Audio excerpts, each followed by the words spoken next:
ጤና ይስጥልን የገብርኄር ቲዩብ ተከታታዮቻችን እንደምን ሰንብታችኋል? ዛሬ አጭር ቪዲዮ ለመስራት መጥቻለሁ። በቅድሚያ ሚያዝያ 3 2017 ዕለተ ዓርብ ለዚህ ቀን ስላደረሰን ቅዱስ እግዚአብሔር ስሙ የተመሰገነ ይሁን። የመጣውበት ምክንያትም ለዚህ ነው። ዕለተ ዓርብን ሚያዝያ 3ን 2017 መነሻ አድርጌ ዛሬ እንደምታውቁት ከነገ ወዲያ በዓለ ሆሳዕናን እናከብራለን። ከሆሳዕና በፊት ያለችው ዓርብ በቤተክርስቲያን ስያሜ ስላላት እሷን ለማስተዋወቅ ነው ብቅ ያልኩት። እንግዲህ በሊቃውንት አጠራር ተጽኢኖ ተብላ ትጠራለች። ተጽኢኖ የተባለችበት ምክንያት የጌታችን የመድኃኒታችን የኢየሱስ ክርስቶስ 40ው ጾም የተጠናቀቀበት ቀን ዛሬ ነው። ዓርብ ቀን ማለት ነው።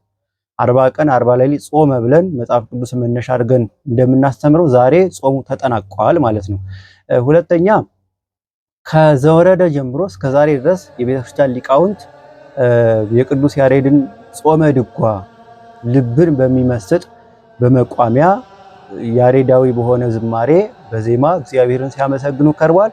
ዛሬ የመጨረሻው ቀን ነው ማለት ነው። ያንን ምክንያት በማድረግ እንግዲህ የቅዱስ ያሬድን ጾመ ድጓ እንደ ታቦት አድርገው ሊቃውንት ቤተክርስቲያኑን 3 ጊዜ እየዞሩ እግዚአብሔርን ያመሰግናሉ። ለዛሬ ዓመት በሰላም አድርሰን ጾሙን በሰላም አስፈጽመክ ለዚህ ስላደረስከን ሰሞነ ሕማማቱንም ፍጹም መንፈሳዊ ነገር እንድናከብር አድርገን ዘንድ አብቃን ብለው በጸሎት በመመራረቅ የሚያሳልፉባት ታላቅ ቀን ነች። በምዕመናን ዘንድም ይቺ ቀን የከባድ ስራ ማቋሚያ ቀን ናት። እንዲሁም ስም ሁሉ አላት። እንዲህ ይላሉ፣ የወፍጮ መድፊያ የቀንበር መስቀያ ናት ይላሉ። ምክንያቱም ከዚህ በኋላ እንግዲህ ስራ አይሰራም ማለት ነገም ቀዳሚ ሰንበት ነው። ከባባድ ስራዎች አይሰሩም። ከነጎዲያም በዓለ ሆሳዕና ነው። ሰኞ ጀምሮ ሕማማት ነው። የክርስቶስን መከራ የምናስብበት ታላቅ ቀን ስለሆነ አባቶቻችን እንዲህ ብለው ስያሜ ሰጥተዋታል ማለት ነው። እንግዲህ ይህንን ቀን ለማስተዋወቅ ነው ብቅ ያልኩት። ቀጣይ እሁድ በዓለ ሆሳዕናን በፍጹም ፍቅር እናከብራለን።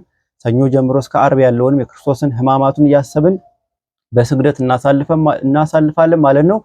በዚሁ በዛሬ ቀን ተጽኢኖ በምትባለዋ ቀን የቤተክርስቲያን ሊቃውንት 150ውንም መዝሙረ ዳዊት ይጸልያሉ። ለምዕመናንም ይህ ይመከራል፣ ይህ ይታዘዛል። ከተቻለ ከዘወረደ ጀምሮ በየቀኑ 150ውን ዳዊት መዘመር ትልቅ ዋጋ አለው። እንግዲህ ቅዱስ ዳዊትን መዝሙር ጥቅሞቹን ዘርዝረን ባንዴ መጨረስ አይቻለንም። በሌላ ቪዲዮ እንገናኛለን። የማይቻል ከሆነ በዛሬዋ ቀን በተጽኢኖ በዕለተ ዓርብ ማለት ነው እንድንዘምረው 150ውን ዳዊት እንድንጸልየው አባቶቻችን ያዛሉ ማለት ነው።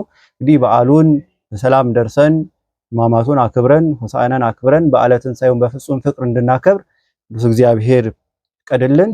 መልካም ቀን እመኝላችኋል።